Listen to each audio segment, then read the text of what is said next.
आप सभी का हार्दिक स्वागत है हमारे चैनल स्टोरी यूनिवर्स में, जहां हम प्रस्तुत कर रहे हैं रोमांच और रहस्यों से भरी एक अनोखी कहानी, द घोस्ट, रॉबर्ट हैरिस द्वारा लिखित। यह कहानी आपको बांधे रखेगी, एक ऐसी यात्रा पर ले जाएगी जहां राजनीति, साजिश और गहरे रहस्य आपके सामने खुलते चले जाएंगे।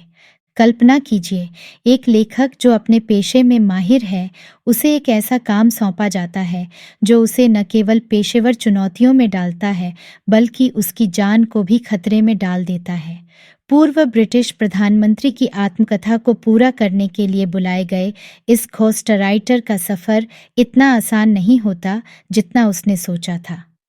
रहस्यमयी घटनाओं और अनसुलझे सवालों के बीच यह कहानी आपको अपनी सीट से हिलने नहीं देगी। तो आइए शुरू करते हैं इस रोमांचक सफर को और जानें कि कैसे एक लेखक की कलम उसे खतरनाक राजनीतिक षड्यंत्रों के जाल में फंसा देती है। अध्याय 1, परिचय। कहानी की शुरुआत होती है एक पेशेवर घोस्ट राइटर से, जिसका नाम हमने नहीं बताया क्योंकि उसकी पहचान उसके काम के पीछे छुपी रहती है। ये घोस्ट राइटर एक साधारण जीवन जी रहा होता है, जहां उसकी जिम्मेदारी होती है दूसरों की कहानियों को शब्दों में पिरोना। उसकी जिंदगी में कोई बड़ा मोड़ तब आता है जब उसे एक नया असाइनमेंट मिलता है, पूर्व ब्रिटिश प्रधानमंत्री एडम लैंग की आत्मकथा को पूरा करना। एडम लैंग, जो कभी दुनिया के सबसे प्रभावशाली व्यक्तियों में से एक थे, अब एक विवादास्पद शख्सियत हैं। उनके कार्यकाल के दौरान हुए विवाद और उनके फैसले अब भी सुर्खियों में बने हुए हैं। इस घोस्ट राइटर को इस असाइनमेंट को पूरा करने के लिए मार्था की वाइनयार्ड, एक आइलैंड पर बुलाया जाता है, जहां एडम लैंग ने अपना अस्थायी निवास बनाया है। अध्याय 2, नया असाइनमेंट। घोस्ट राइटर, जो एक आरामदायक जिंदगी जी रहा था, अचानक एक चुनौतीपूर्ण और रोमांचक असाइनमेंट के लिए तैयार हो जाता है। उसे बताया जाता है कि पिछला घोस्ट राइटर, जिसने इस आत्मकथा पर काम शुरू किया था, अचानक संदिग्ध परिस्थितियों में मारा गया। यह खबर उसे हैरान और थोड़ा डरा भी देती है, लेकिन काम का रोमांच उसे इस चुनौती को स्वीकार करने के लिए मजबूर कर देता है। मार्था की वाइनयार्ड पहुंचते ही उसे एडम लैंग और उनकी टीम से मिलवाया जाता है। वहां के सुरम्य परिदृश्य के बीच वह अपने काम को शुरू करता है। अध्याय 3, मार्था की वाइनयार्ड में आगमन। मार्था की वाइनयार्ड की खूबसूरती और वहां की शांतिपूर्ण वातावरण के बीच घोस्ट राइटर को एक रहस्यमय माहौल का सामना करना पड़ता है। यहाँ की हर एक चीज उसे कुछ छुपाने का संकेत देती है। एडम लैंग का विशाल घर, उनके सुरक्षा इंतजाम और उनका अतीत, सब कुछ घोस्ट राइटर को इस काम के असली मकसद पर सवाल उठाने पर मजबूर कर देता है। इस अध्याय में हम उस माहौल और उन परिस्थितियों का विस्तृत वर्णन करेंगे जो घोस्ट राइटर के लिए नई और चुनौतीपूर्ण होती हैं। अध्याय 4, शोध और प्रारंभिक निष्कर्ष। जैसे जैसे घोस्ट राइटर एडम लैंग की आत्मकथा पर काम शुरू करता है, उसे कई अनजान तथ्य और घटनाओं का पता चलता है। वह एडम के कार्यकाल की गहराई में जाता है और कुछ ऐसी चीजें उजागर होती हैं जिनका संबंध CIA से जुड़ता है। घोस्ट राइटर को समझ में आता है कि यह काम केवल एक किताब लिखने का नहीं है, बल्कि कुछ बड़ा और खतरनाक रहस्य उजागर करने का है। शोध के दौरान घोस्ट राइटर को एडम लैंग के जीवन के कई अनछुए पहलुओं का सामना करना पड़ता है।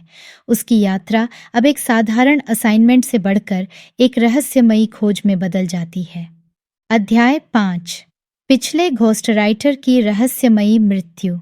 घोस्ट राइटर अपने शोध में डूबा हुआ था कि उसे पिछले घोस्ट राइटर माइक मैकेरा की रहस्यमयी मृत्यु के बारे में और जानकारी मिलती है। माइक की मृत्यु को आधिकारिक तौर पर एक दुर्घटना बताया गया था, लेकिन घोस्ट राइटर के मन में शक की लहर दौड़ जाती है। उसे लगता है कि माइक की मौत किसी साजिश का हिस्सा हो सकती है। माइक के निजी कागजात और नोट्स को खंगालते हुए घोस्ट राइटर को कुछ ऐसा मिलता है जो उसे चौंका देता है। माइक ने अपने नोट्स में एडम लैंग के जीवन से जुड़े कुछ ऐसे तथ्य लिखे थे जो आम जनता की नज़र से छुपे हुए थे। ये तथ्य एडम के CIA के साथ संबंधों की ओर इशारा करते हैं। घोस्टराइटर समझ जाता है कि माइक की मौत किसी गहरे राज्य को छुपाने की कोशिश हो सकती है। अध्याय 6 एडम लैंग के अतीत में गहराई। घोस्टराइटर अब पूरी तरह से एडम लैंग के अतीत में गहरे उतर जाता है। वह एडम के कॉलेज के दिनों, उनके राजनैतिक करियर की शुरुआत और प्रधानमंत्री बनने के सफर को खंगालता है। उसे पता चलता है कि एडम का बचपन बहुत साधारण था, लेकिन युवावस्था में उसके जीवन में एक ऐसा मोड़ आया जिसने उसकी जिंदगी बदल दी। एडम लैंग के कॉलेज के दिनों में उनकी मुलाकात अमेरिकी राजनैतिक सलाहकारों से हुई थी। यह मुलाकातें उनके जीवन को प्रभावित करने वाली थीं।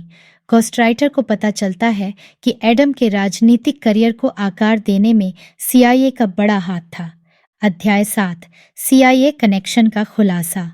घोस्टराइटर के लिए अब यह स्पष्ट हो जाता है कि एडम लैंग का करियर और उसकी नीतियां CIA द्वारा प्रभावित थीं। उसे कई दस्तावेज और सबूत मिलते हैं जो इस बात की पुष्टि करते हैं कि एडम ने अपने प्रधानमंत्री काल के दौरान कई ऐसे निर्णय लिए जो सीधे सीधे CIA के हित में थे। घोस्टराइटर अब अपने आप को एक ऐसी स्थिति में पाता है जहां सच उजागर करना उसके जीवन के लिए खतरा बन सकता है। वह एक तरफ सत्य की खोज में आगे बढ़ता है तो दूसरी तरफ उसकी अपनी जान पर बन आती है। अध्याय 8 घोस्टराइटर का संदेह बढ़ना। जैसे जैसे घोस्टराइटर एडम लैंग की कहानी के विभिन्न पहलुओं को जोड़ता है, उसके संदेह और गहरे हो जाते हैं। उसे लगता है कि उसकी हर हरकत पर नजर रखी जा रही है। उसे लगता है कि वह इस साजिश का अगला शिकार हो सकता है। उसकी मुलाकात एडम लैंग की पत्नी रुथ से होती है, जो अपने आप में एक रहस्यमयी व्यक्तित्व है। रुथ के साथ हुई बातचीत में घोस्टराइटर को कुछ ऐसे संकेत मिलते हैं जो उसके संदेह को और मजबूत करते हैं। अध्याय 9 एडम लैंग के साथ आमना सामना। अब घोस्टराइटर के पास इतने सबूत हैं कि वह एडम लैंग से सीधा आमना सामना करने का फैसला करता है।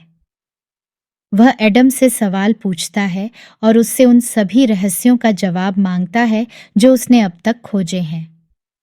एडम की प्रतिक्रियाएं और उसके जवाब घोस्टराइटर को चौंका देते हैं। इस आमना सामना में कई ऐसे रहस्य सामने आते हैं जो घोस्टराइटर के लिए जीवन और मृत्यु का सवाल बन जाते हैं।